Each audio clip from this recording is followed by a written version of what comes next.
kita dan pasti menolong kita. Salam dari Tuhan Yesus, Dia senang kita ada di sini. Akhir-akhir ini kita jarang bertemu ya, bahkan gak pernah malah kita ketemu di gereja atau dimanapun. Kakak Hilda, apa kabar dirimu? Baik. Kalau Kakak Hana? Iya. Ya, Kakak Hilda dan Kakak Hana semua baik. Adik-adik di rumah bagaimana? Ya, baik ya. Ya, semua karena anugerah dan kebaikan Tuhan. Jadi sekalipun kita tidak bertemu, tidak datang ibadah di gereja, tetapi di rumah adik-adik sudah mengikuti ibadah hari Minggu dan terus berharap kepada Tuhan agar pandemi ini boleh kita lalui, boleh kita lewati bersama dan kita diberi kekuatan kesehatan. Bahkan kita selalu berharap agar kita bisa berjumpa lagi di ibadah hari Minggu. Nah, hari ini kita boleh bertemu kembali, sekalipun kita tidak bertemu secara langsung, tetapi kita bertemu lewat ibadah online. Nah, adik-adik, firman Tuhan senantiasa mengingatkan kita untuk bersyukur kepada Tuhan. Dari Mazmur 118 ayat 21, aku bersyukur kepadamu, tetapi engkau telah menjawab aku dan menjadi keselamatanku. Ya, Tuhan adalah jawaban dari doa kita dan Tuhan adalah keselamatan kita. Karena itu adik-adik, mari kita sama-sama mengaminkan firman Tuhan dan kebaikan Tuhan dalam hidup kita dengan melakukan Bapa-Ku datang padamu.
Cerita firman-Mu ya Tuhan, berkati kami agar kami dapat memahami cerita firman-Mu.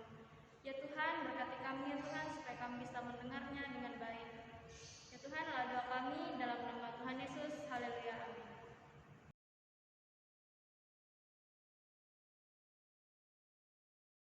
Tugas pelayanan Nabi Elia di bumi sudah selesai. Karena itu, Tuhan akan membawanya ke surga.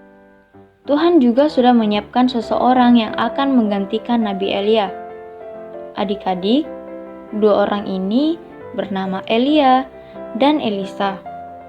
Elisa adalah orang yang ditunjuk Tuhan untuk menggantikan Elia ke depannya. Pada suatu hari, Elia bertemu dengan Elisa yang sedang membajak dengan lembu-lembunya. Saat Elia lewat dari dekat Elisa, Elia melemparkan jubahnya kepada Elisa, dan Elisa pun mengerti maksud Elia melemparkan jubahnya kepadanya karena Elia ingin Elisa untuk mengikutinya.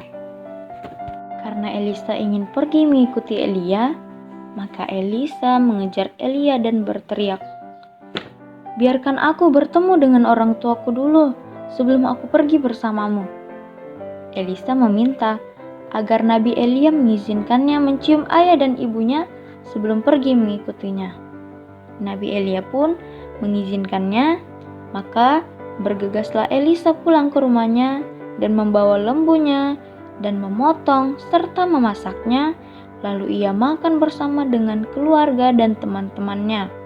Setelah itu, Elisa pamit kepada orang tua dan teman-temannya dan pergi mengikuti Elia. Menjelang saatnya Tuhan hendak menaikkan Elia ke surga, Elia dan Elisa pergi mengunjungi rombongan para nabi di Gilgal untuk meneguhkan dan memperkenalkan Elisa kepada para nabi di situ. Saat Elia ingin meninggalkan Gilgal, berkatalah ia kepada Elisa, "Elisa, tinggallah di sini, karena Tuhan menyuruh saya pergi ke Betel." Tapi apa yang dikatakan Elisa? Elisa bilang, "Tidak, aku mau ikut." Setibanya mereka di Betel, Elia berkata lagi kepada Elisa, "Elisa, tinggallah di sini, karena Tuhan menyuruh aku pergi ke Yeriko." Elisa bilang lagi, "Tidak, aku akan ikut." Lalu di Yeriko, hal yang sama terjadi. Elia meminta Elisa untuk tinggal, tetapi Elisa tetap mau ikut bersama Elia. Dan akhirnya mereka tiba di Sungai Yordan. Nabi Elia memukulkan jubahnya ke permukaan air sehingga air sungai itu terbagi menjadi dua, sebagian air ke kanan dan sebagian ke kiri. Lalu mereka berdua berjalan melewati sungai itu. Selama di perjalanan, mereka terus bercakap-cakap, dan tiba-tiba datanglah kereta api dan kuda berapi memisahkan keduanya.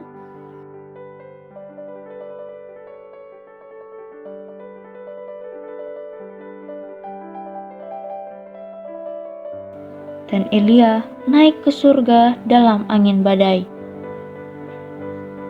Elisa memandangi Elia yang terangkat ke surga, kemudian tidak dilihatnya lagi Elia. Lalu Elisa merenggut pakaiannya dan mengoyakkannya menjadi dua bagian. Sesudah itu, Elisa memungut jubah Elia yang telah terjatuh, lalu ia berjalan hendak pulang dan berdiri ke tepi sungai Yordan. Elisa kemudian memukul permukaan sungai dengan jubah Elia, lalu air itu terbagi menjadi dua, dan berjalanlah Elisa di tanah yang kering. Sekelompok nabi di Yeriko melihat Elisa dari jauh, dan mereka berkata, "Roh Allah telah ada pada Elisa." Maka datanglah mereka menemui Elisa dan sujud sampai ke tanah.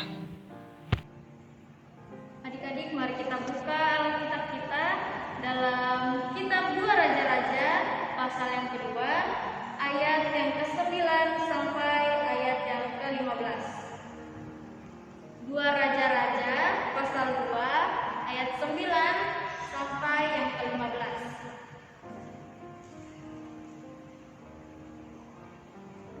Elia naik ke surga, dan sesudah mereka sampai di seberang, berkatalah Elia kepada Elisa, "Mintalah apa yang hendak kulakukan kepadamu sebelum aku terangkat daripadamu." Jawab Elisa, "Biarlah kiranya aku mendapat 2 bagian dari rohmu." Berkatalah Elia, "Yang kau minta itu adalah sukar.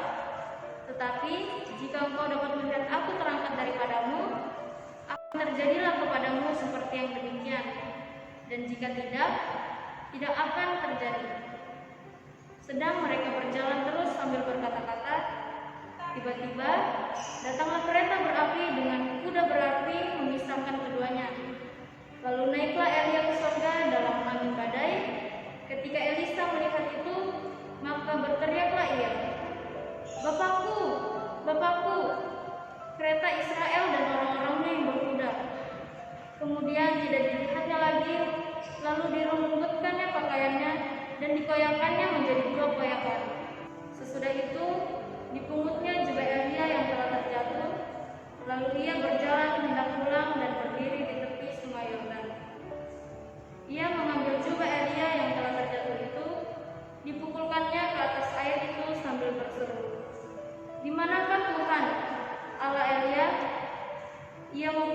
itu lalu terbagi ke sebelah sini dan ke sebelah sana. Maka menyeberanglah Elisa. Ketika rombongan nabi yang dari Yeriko itu melihat dia dari jauh, mereka berkata, "Roh Elia telah hinggap pada Elisa." Mereka datang menemui dia, lalu sujudlah mereka kepadanya sampai ke tanah. Amin, firman Tuhan. Kita aminkan firman Tuhan dengan melakukan Tuhan memanggil namamu.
Adik-adik, pada kesempatan yang baik ini kita akan memberikan persembahan kita sebagai ungkapan syukur kita kepada Allah kita karena Tuhan sudah menolong menyertai kita, melimpahkan berkat-Nya dalam hidup kita.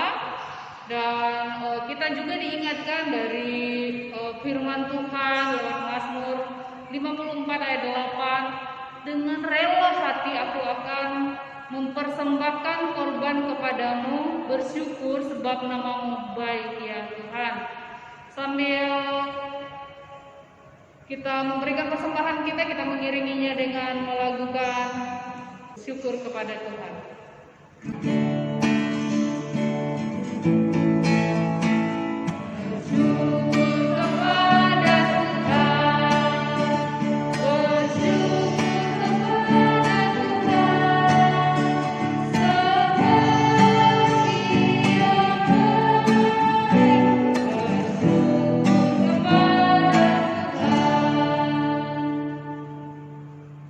Adik-adik, juga saatnya kita akan berdoa syafaat. Kita satu dalam doa kita berdoa. Tuhan, kami bergembira dan bersyukur karena kami dapat bersama-sama beribadah pada hari ini. Walau kami beribadah dari rumah, itu tidak mengurangi sukacita kita dalam memuji dan memuliakan Tuhan. Ya Tuhan, kami telah memberikan persembahan kami dengan sukacita dan tulus. Terimalah ya Tuhan, dan kembali persembahan kami ini agar dapat dipakai di pelayanan di SMGT di gereja ini. Ya Tuhan, berkati kami dalam tumbuh kembang kami, dalam bersekolah, dalam bermain, tolong Bapak orang tua kami dalam bekerja, dalam mengasihi, dalam membimbing kami ya Tuhan. Berdoa juga buat teman-teman kami yang menderita karena bencana alam. Berkati teman-teman kami yang sedang sakit, tolong berikan mereka kesembuhan. Dan berdoa buat teman-teman kami yang sedang berduka, tolong berikan kesembuhan bagi mereka ya Tuhan. Dan berdoa buat pemerintahan kami dalam mengatasi virus COVID-19 di muka bumi ini ya Tuhan. Dan tolong kami dalam melakukan protokol kesehatan. Tuhan, lindungi kami dalam nama Tuhan Yesus. Kami sudah berdoa dan mengucap syukur. Amin. Adik-adik yang terkasih, kita dengarkan petunjuk hidup baru dari Efesus 1 ayat 4. Sebab di dalam Dia Allah telah memilih kita sebelum dunia dijadikan, supaya kita kudus dan tak bercacat di hadapannya. Adik-adik yang terkasih, kita bangkit berdiri dan kita melakukan "Ku mau berjalan dengan Tuhan."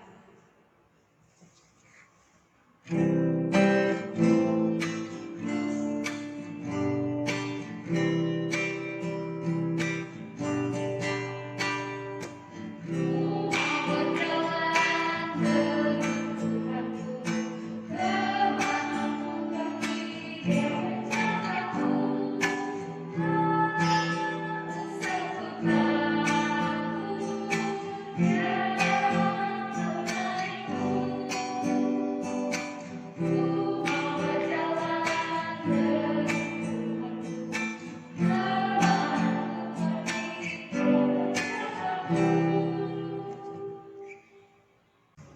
kita menerima berkat Tuhan. Tuhan memberkati engkau. Tuhan melihat engkau. Tuhan menjaga engkau. Tuhan menyayangi engkau. Haleluya. Haleluya. Amin. Adik-adik yang terkasih di rumah, kita mengakhiri ibadah kita dan kita melakukan kita satu di dalam Tuhan.